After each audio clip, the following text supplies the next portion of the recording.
Praise the Lord. ഈ കാലഘട്ടത്തിൽ സഭയുടെ വിശ്വാസ പ്രബോധനങ്ങളുടെ കലർപ്പില്ലാത്ത സത്യവിശ്വാസത്തിന്റെ ആ ഒരു പ്രാധാന്യം പങ്കുവയ്ക്കുന്ന സത്യവിശ്വാസം എന്ന ഈ ഒരു പ്രോഗ്രാമിലേക്ക് എല്ലാ പ്രിയപ്പെട്ട പ്രേക്ഷകർക്കും സ്വാഗതം. ഒരു കത്തോലിക്ക വിശ്വാസിയുടെ ജീവിതത്തിന്റെ വലിയൊരു ആത്മീയ ഊർജം, ഏറ്റവും പ്രാധാന്യമുള്ള ആത്മീയ ഊർജം എന്ന് പറയുന്നത് ദിവ്യകാരുണ്യമാണ്. ദിവ്യകാരുണ്യം ഒരു വിശ്വാസി സ്വീകരിക്കുമ്പോൾ ഈ ലോകത്തിന്റെ സൃഷ്ടാവായ ദൈവം അപ്പത്തിന്റെ രൂപത്തിൽ ആ വ്യക്തിയുടെ ഉള്ളിലേക്ക് കടന്നു വരുമ്പോൾ മാലാഖമാർ പോലും അസൂയയോടെ വീക്ഷിക്കുന്ന മഹനീയമായ ആ മുഹൂർത്തം. ദിവ്യകാരുണ്യം എന്ന് പറയുന്നത് ഒരു കത്തോലിക്ക വിശ്വാസിയുടെ ആത്മീയ ജീവിതത്തിൽ അത്യന്തം പ്രാധാന്യമർഹിക്കുന്ന ഒന്നാണ്. എന്നാൽ ഈ ആധുനിക കാലഘട്ടത്തിൽ ഒരു വിശ്വാസി അദ്ദേഹത്തിന്റെ ജീവിതത്തിൽ മറ്റെന്തിനേക്കാളും ഭയഭക്തിയോടെ, ഗൗരവത്തോടെ, തീക്ഷ്ണതയോടെ സമീപിക്കേണ്ട ദിവ്യകാരുണ്യം പലപ്പോഴും അറിഞ്ഞോ അറിയാതെയോ അവഹേളിക്കപ്പെടുന്നു. വേണ്ടത്ര ഒരുക്കമില്ലാതെ, വേണ്ടത്ര ഭക്തിയില്ലാതെ ദിവ്യകാരുണ്യം സ്വീകരിക്കുന്ന, വേദന ജനിപ്പിക്കുന്ന പല സംഭവങ്ങളും നമ്മുടെ ചുറ്റിലും നടക്കുന്നുണ്ട്. എന്താണ് അതിന്റെ അടിസ്ഥാന കാരണം? ദിവ്യകാരുണ്യ സ്വീകരണത്തിന്റെ ഭയഭക്തി ആദരങ്ങളോടെ ദിവ്യകാരുണ്യം സ്വീകരിക്കേണ്ടതിന്റെ പ്രാധാന്യത എന്താണ്? മറിച്ച് സംഭവിച്ചാൽ ഉണ്ടാകുന്ന അപകടങ്ങൾ എന്തൊക്കെയാണ്? ഇതിനെപ്പറ്റിയാണ് ഇന്നത്തെ സത്യവിശ്വാസം എന്ന ഈ ഒരു പ്രോഗ്രാമിൽ ഞങ്ങൾ പങ്കുവെക്കാൻ ആഗ്രഹിക്കുന്നത്. ഞാൻ ജോർജി, എന്നോടൊപ്പമുള്ളത് ജോജി. ജോജി, നമ്മളിപ്പോ പങ്കുവെക്കാൻ പോകുന്ന ഒരു കാര്യം എന്ന് പറയുന്നത് ശരിക്കും ഒരു മിസ്റ്ററിയാണ്, അല്ലെ? ദിവ്യകാരുണ്യം.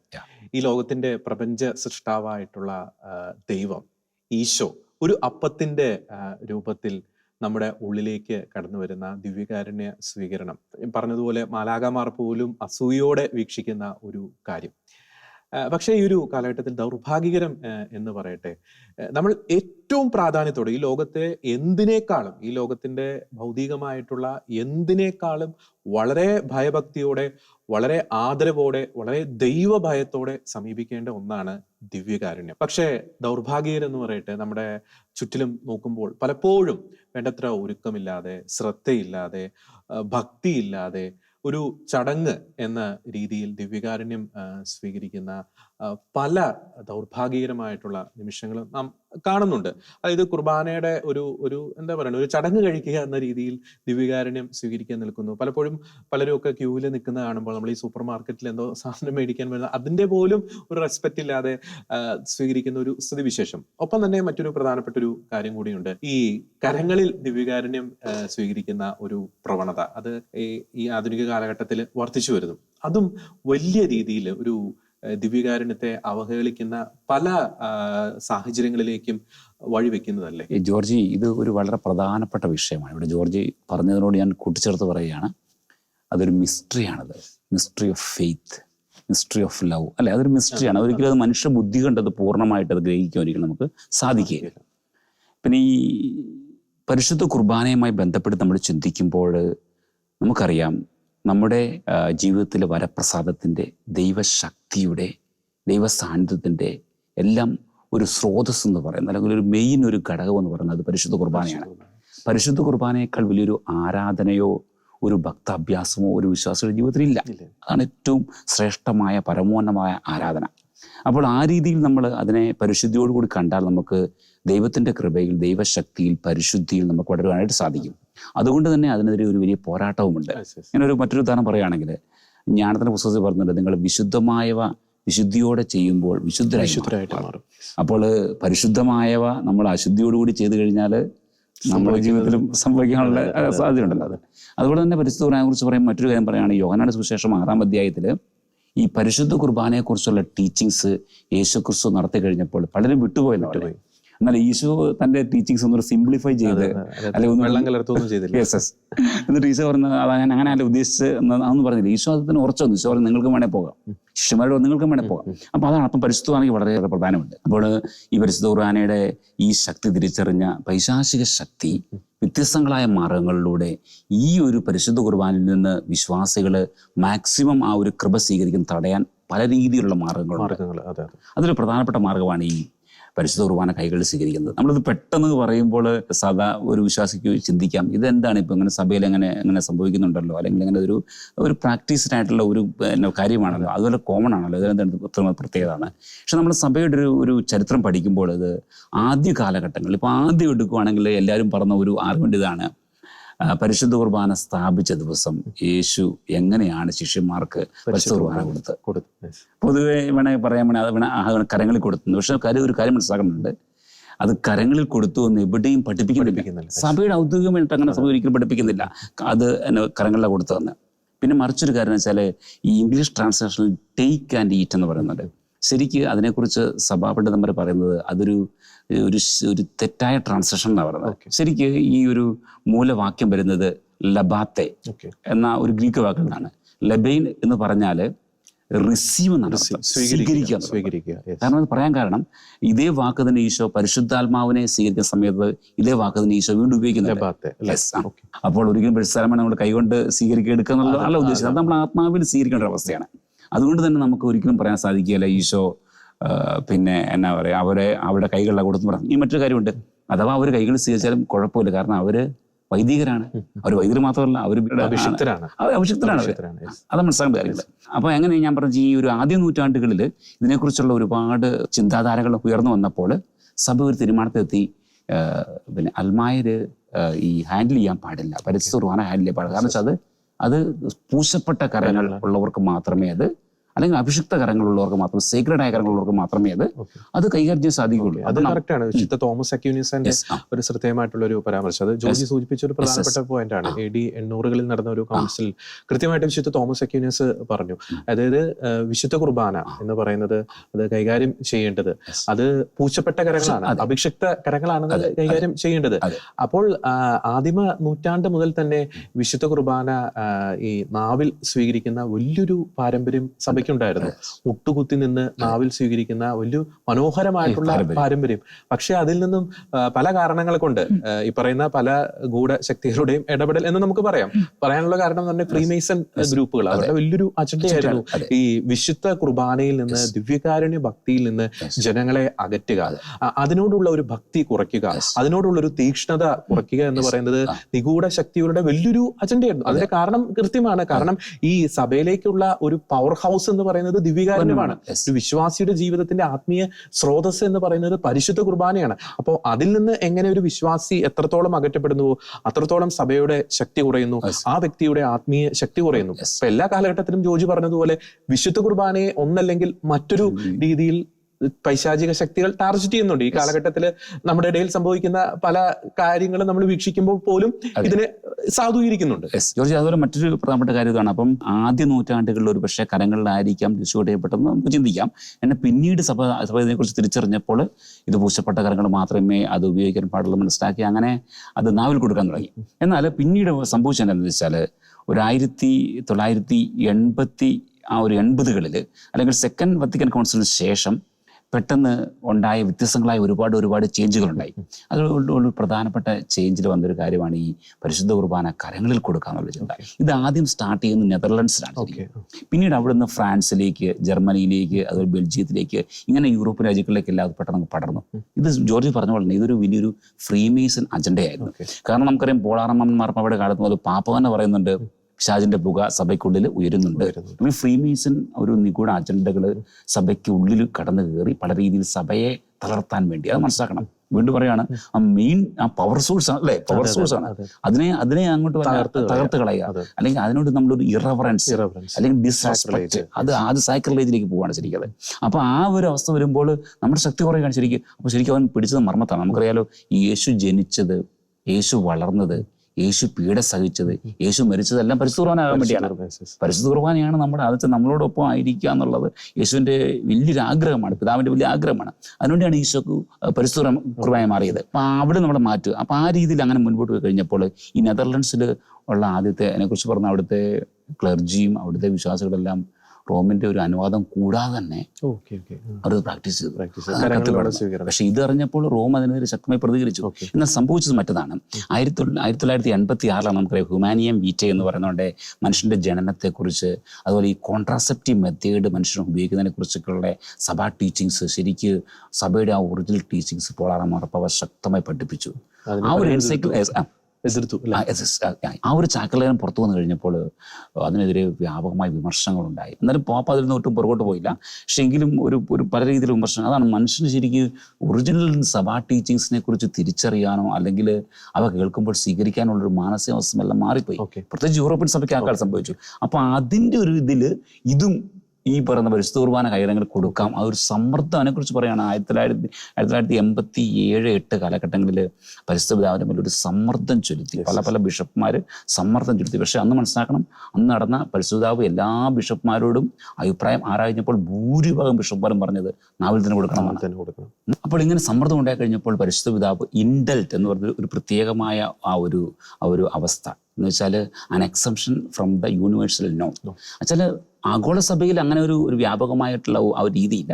പക്ഷെ ചില പ്രത്യേകമായ സാഹചര്യങ്ങളിൽ അവർക്ക് ഇപ്രകാരം കരങ്ങളിൽ കൊടുക്കാൻ ചില രൂപതകളിൽ ബിഷപ്പ്മാരെ സംബന്ധിച്ചു. അപ്പോഴും പിതാവിൻ്റെ ആ ചിന്ത ഇതായിരുന്നു, മെല്ലെ ഇത് തിരിച്ചുകൊണ്ടുവരാം. പക്ഷെ ഇത് ഇങ്ങനെ സ്പ്രെഡായി ഇന്ന് യൂണിവേഴ്സലായി. ഒപ്പം തന്നെ 1969 അമേരിക്കൻ മെത്രാൻ സമിതി സമാനമായിട്ടുള്ള ഒരു ആവശ്യം മുന്നോട്ട് വയ്ക്കുന്നു. അപ്പോൾ അവർക്കൊരു ഇളവ് കൊടുക്കുന്നു. അവിടെയും വിശുദ്ധ കുർബാന കരങ്ങളിൽ സ്വീകരിക്കാം എന്ന തരത്തിലുള്ള ഒരു കാര്യം വരുന്നു. പിന്നീട് നമുക്കറിയാം ഈ 2004 വീണ്ടും ഒരു രേഖ വത്തിക്കാനിൽ നിന്നും വരുന്നുണ്ട്. അതിൻ്റെ അകത്തും ഈ പറയുന്നത് പോലെ കരങ്ങളിൽ സ്വീകരിക്കാൻ പറ്റും എന്നുള്ള രീതിയിൽ പറയുന്നുണ്ട്. പക്ഷെ നമ്മൾ ഇതിന്റെ എടുത്തു പറയേണ്ട ഒരു കാര്യമുണ്ട്. വിശുദ്ധ ഭാഗ്യസ്മരണാർഹനായിട്ടുള്ള ബെനഡിക്ട് 16 പാപ്പ, അദ്ദേഹവും ഒപ്പം തന്നെ അദ്ദേഹത്തിന്റെ കാലഘട്ടത്തിൽ വിശ്വാസ തിരുസംഘത്തിന്റെ തലവനായിരുന്ന കർദിനാൾ റോബർട്ട് സാറാ ശക്തമായിട്ട് വിശുദ്ധ കുർബാന കരങ്ങളിൽ കൊടുക്കണം എന്ന കാര്യത്തിൽ ശക്തമായിട്ടുള്ള നിലപാടെടുത്ത വ്യക്തിത്വങ്ങളായിരുന്നു. ബെനഡിക്ട് പാപ്പ പറഞ്ഞത്, മുട്ടുകുത്തി നിന്ന് നാവിൽ വിശുദ്ധ കുർബാന സ്വീകരിക്കുന്നത് സഭ പ്രോത്സാഹിപ്പിക്കണം എന്നൊരു കാര്യം കൃത്യമായിട്ട് പറയുന്നുണ്ട്. നമ്മൾ ഈ വിശുദ്ധ കുർബാന സ്വീകരണവുമായിട്ട് ബന്ധപ്പെട്ട് ഈ സഭയുടെ രേഖകളൊക്കെ നമ്മൾ പരിശോധിക്കുമ്പോൾ ഈ കരങ്ങളിൽ വിശുദ്ധ കുർബാന കൊടുക്കാം എന്ന് പറയുന്ന രേഖകളിൽ പോലും സഭ പ്രിഫർ ചെയ്യുന്ന ഒരു രീതി എന്ന് പറയുന്നത് നാവിൽ തന്നെ വിശുദ്ധ കുർബാന കൊടുക്കണം എന്നൊരു രീതി തന്നെയാണ് പ്രിഫർ ചെയ്യുന്നത്. നമുക്ക് എന്തുകൊണ്ടാണ് നമ്മൾ ഈ കരങ്ങളിൽ കൊടുക്കുമ്പോൾ വിശുദ്ധ കുർബാനയോടുള്ള ആ ഒരു റെഫറൻസ് അത് നഷ്ടപ്പെട്ടു പോകുന്നത്, അല്ലെങ്കിൽ വേണ്ടത്ര ഭക്തി ഇല്ലാതെ പോകുന്നത്? അതുകൂടി ഒന്ന് സൂചിപ്പിക്കാമെന്ന് എനിക്ക് തോന്നുന്നു, അല്ലേ ജോർജ്? പ്രധാനമായിട്ടും പല കാരണങ്ങൾ പറയാൻ കഴിയും. നമുക്ക് പ്രധാനമായിട്ടും ഒരു 4 കാരണങ്ങൾ പറയാം. ഒന്നാമത്തെ കാരണം ഇതാണ്, പരിശുദ്ധ കുർബാന നമ്മൾ കരങ്ങളിൽ സ്വീകരിച്ച് നമ്മൾ ഉൾക്കൊള്ളുമ്പോൾ പാർട്ടിക്കിൾസ് താഴെ വീണ് പോകാനുള്ള സാധ്യത വളരെ കൂടുതൽ. എത്ര സൂക്ഷിച്ചാൽ നമുക്കറിയാം, ട്രെൻഡ് സുനഗോസ് പ്രകാരം ഓരോ പാർട്ടിക്കിൾസിലും ശരിക്ക് അവിടെ ഈശോ പൂർണ്ണമായിട്ടുണ്ട്. അതിൽ ആ ഒരു സുനഗോസ് പ്രഖ്യാപിച്ച ഒരു ഡോക്മയാണത്. അപ്പൊ അങ്ങനെ വരുമ്പോൾ നമുക്ക് ഒരിക്കലും ഈ ഈശോയുടെ ഭവനത്തിൽ തന്നെ ഇട്ട് നിലത്തിട്ട് ചവിട്ടുക എന്ന് പറയുമ്പോൾ അതൊരു സാക്രിലേജാണത്. അതിനകത്തൊരു കാര്യം ചൂണ്ടിക്കാണിക്കണം. നമുക്കൊരു സ്വർണ്ണപ്പണിക്കാരൻ, നമുക്കറിയാം സ്വർണം പണിയുന്ന ആ ഒരു വ്യക്തിയുടെ ആ ഒരു സൂക്ഷ്മത നാം മനസ്സിലാക്കേണ്ടതാണ്. സ്വർണത്തിന്റെ ഓരോ തരിക്കും ആൾക്ക് കണക്കുണ്ട്. ആ ഓരോ തരികയും ആ വ്യക്തി വളരെ സൂക്ഷ്മതയോടെ, അത് നഷ്ടപ്പെട്ടു പോകാതിരിക്കാൻ വളരെ സൂക്ഷ്മതയോടെയാണ് ആ വ്യക്തി കൈകാര്യം ചെയ്യുന്നത്. സ്വർണം എന്ന് പറയുന്നത് നമ്മുടെ ലോകത്തിന്റെ കണ്ണിലൂടെ നോക്കുമ്പോൾ വിലയേറിയതാണ്. പക്ഷെ അതിനേക്കാളൊക്കെ അപ്പുറം, സ്വർണത്തെക്കാളൊക്കെ 1000-2000 ഇരട്ടി ഒരു നമ്മൾ ഗൗരവം കൊടുക്കേണ്ട, ഭക്തി കൊടുക്കേണ്ട ഈ രാജാതിരാജനായിട്ടുള്ള ഈശോ വസിക്കുന്നതാണ് വിശുദ്ധ കുർബാനയിലെ ഓരോ പാർട്ടുകളും. ജോജി സൂചിപ്പിച്ചതുപോലെ ആ ഗോതമ്പപ്പത്തിന്റെ ഓരോ പാർട്ടുകളും ഈശോയാണ്. അപ്പോൾ ആ ഓരോ പാർട്ടിക്കിളും നഷ്ടപ്പെട്ടു പോകാതെ ആ സ്വീകരിക്കുന്ന വ്യക്തിയുടെ ഉള്ളിലേക്ക് തന്നെ പോകേണ്ടത്, അത് ഉറപ്പുവരുത്തേണ്ടത് തീർച്ചയായിട്ടും ആ സ്വീകരിക്കുന്ന ഒരു വ്യക്തി കൂടിയാണ്. അപ്പോൾ ആ ഒരു കാര്യത്തെ, അതായത് നമ്മൾ സ്വീകരിക്കുന്ന ഒരു കാര്യത്തെ, അതിനോട് നാം കാണിക്കുന്ന ഒരു പ്രോട്ടോകോൾ ഉണ്ട്. അത് നമ്മളുടെ ഉള്ളിൽ എത്രത്തോളം ആ ഒരു കാര്യത്തോട് നമുക്കൊരു റെഫറൻസ് ഉണ്ട്, ഒരു ഗൗരവമുണ്ട്, തീക്ഷ്ണതയുണ്ട് എന്നതിനെ കൃത്യമായിട്ട് സൂചിപ്പിക്കുന്നു. നമ്മൾ പലപ്പോഴും കാണാറുണ്ട്, ഒരു അലസമായിട്ട് എന്തോ ചടങ്ങ് കഴിക്കാൻ വേണ്ടിയിട്ട് വിശുദ്ധ കുർബാന സ്വീകരിക്കുന്നു. പക്ഷെ അത് നാവിൽ സ്വീകരിക്കുമ്പോൾ അതിൻ്റെ ഒരു വ്യത്യാസമുണ്ട്. നാവിൽ സ്വീകരിക്കുന്നത് അതിന്റെ ഒരു മഹനീയത, അതിന്റെ ഒരു മഹത്വം, അതാണ് അവിടെ ചൂണ്ടിക്കാണിക്കുന്നത്.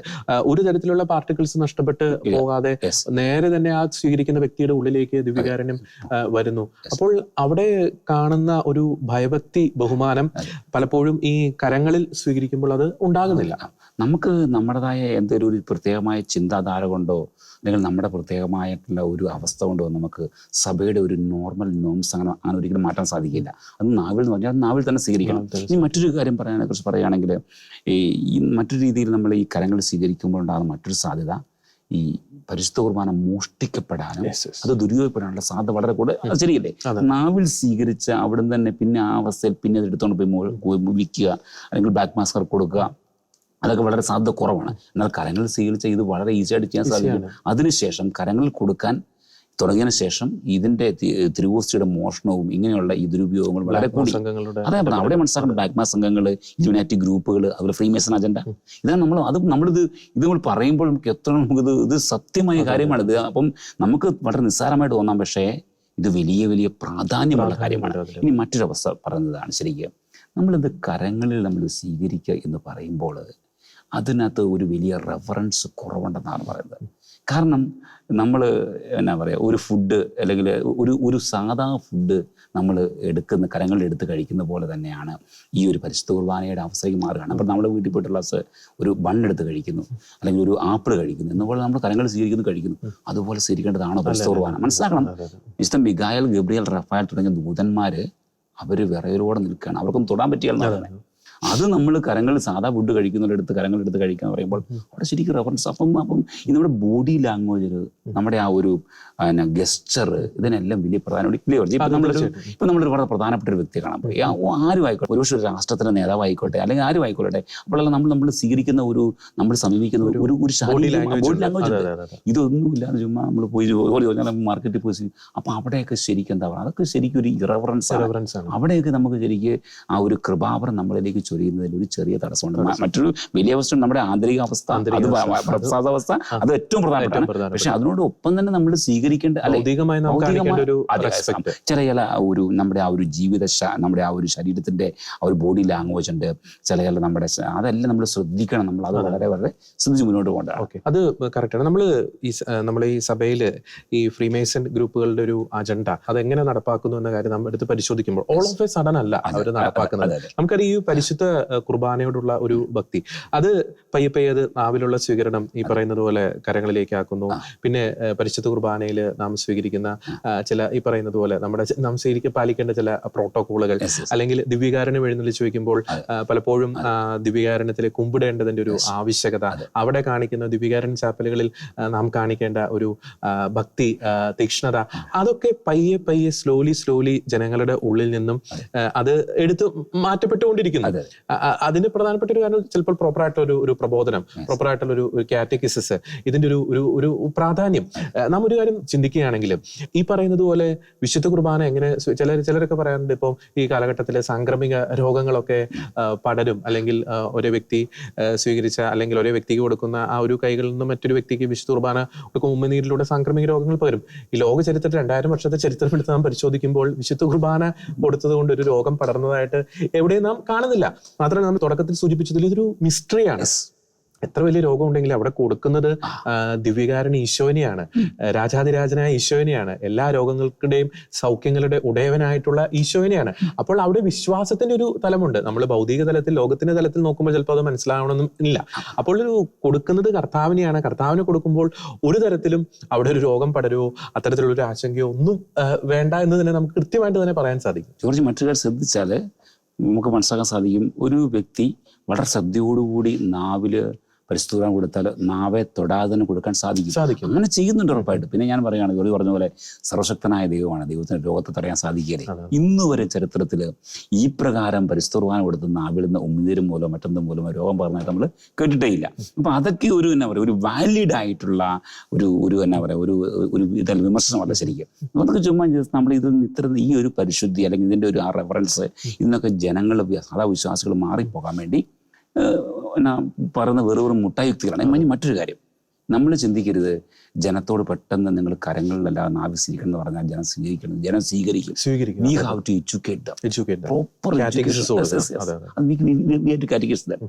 നമ്മൾ ശരിക്കും ഇതിനെക്കുറിച്ച് ഇതിന്റെ പ്രാധാന്യത്തെക്കുറിച്ച് സഭ പഠിപ്പിക്കുകയാണെങ്കിൽ എന്താണ് പരിശുദ്ധ കുർബാനയെന്ന്, അത് നമ്മുടെ ജീവിതത്തിൽ കടന്നു വരുമ്പോൾ എന്താണ് സംഭവിക്കുന്നത്, അപ്പം നമ്മുടെ ജീവിതത്തിൽ നമ്മൾ സ്വീകരിക്കേണ്ട ശാരീരികമായ ചില ആ ഒരു അവസ്ഥകളുണ്ട്, ശാരീരികമായ ചില നിലപാടുകളുണ്ട്. ഇതൊക്കെ പഠിപ്പിക്കുകയാണെങ്കിൽ ജനം, എനിക്ക് ഉറപ്പുണ്ട്, അവർ മുട്ടുകുത്തി നിന്ന് അവർ വലിയ ഒരു ആദരവോടുകൂടി വിനയത്തോടുകൂടി വലിയ പശ്ചാത്തലത്തോട് സ്വീകരിക്കും. അതൊരു വലിയ ഒരു വലിയ വരപ്രസാദത്തിന് ഒരു വലിയ കൃപയ്ക്ക് കാരണമാകും. അതിലൂടെ ഒരു കർത്താവിന്റെ ജനത്തിന് ഒരു വലിയ ഉയർച്ച ഉണ്ടാവും. ഇതൊക്കെ അറിഞ്ഞ് പൈശാചിക ശക്തികളാണ് ഇതിന്റെ പ്രവർത്തിക്കുന്നത്. പക്ഷെ അത് വളരെ ഒരു വിഷമിക്കുന്ന കാര്യം ഇതാണ്, അറിഞ്ഞോ അറിയാതെയോ നമ്മളെല്ലാവരും അതിൽ വശംവദരായി പോവുകയാണ്. ഈ ഒരു അവസ്ഥയിൽ മാറ്റം വരുത്താൻ പ്രയാസമാണെന്നുള്ള രീതിയിൽ ചിന്തിക്കുക. പക്ഷെ ഒരിക്കലും അങ്ങനെയല്ല. നമ്മൾ നമ്മുടെ ആ ഒരു പാരമ്പര്യത്തിലേക്ക് തിരിച്ചു വരണം. നമ്മൾ ആ ഒരു ഉറവിടങ്ങളിലേക്ക് തിരിച്ചു പോകണം.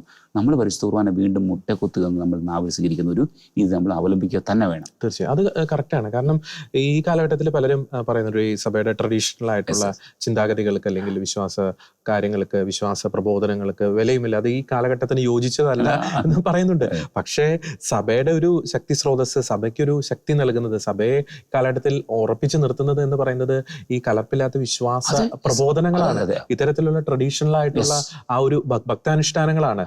പ്രത്യേകിച്ച് നമ്മൾ കാണിക്കുന്ന ബഹുമാനം, ആദരവ്, ദൈവഭയം, പ്രത്യേകിച്ച് ദിവ്യകാരുണ്യത്തോടും നമ്മൾ കഴിഞ്ഞ എപ്പിസോഡിൽ ചർച്ച ചെയ്ത സൺഡേ സാബത്ത്, ദേവാലയത്തിൽ നാം പാലിക്കേണ്ട മര്യാദകൾ, അതൊക്കെ പയ്യെ ഈ പറയുന്നത് പോലെ ജനങ്ങളുടെ ഉള്ളിൽ നിന്നും എന്തോ കാരണത്താൽ അത് അകന്നു പോകുന്നു. അതിന്റെ പിന്നിൽ ഈ തരത്തിലുള്ള നിഗൂഢ ശക്തികളുണ്ട്. ഞാൻ ഒരു കാര്യം കൂടെ പറയാൻ ആഗ്രഹിക്കുകയാണ്. നമ്മുടെ കാർഡിനൽ ഫ്രാൻസിസ് അജിസോൺ പറഞ്ഞ മുൻ ആരാധന സംഘത്തിന്റെ പ്രീഫെക്റ്റ് ആയിരുന്ന കാർഡിനൽ പറഞ്ഞ വാക്ക്, if you know that this is our Lord Jesus Christ, why can't you kneel, why can't you crow?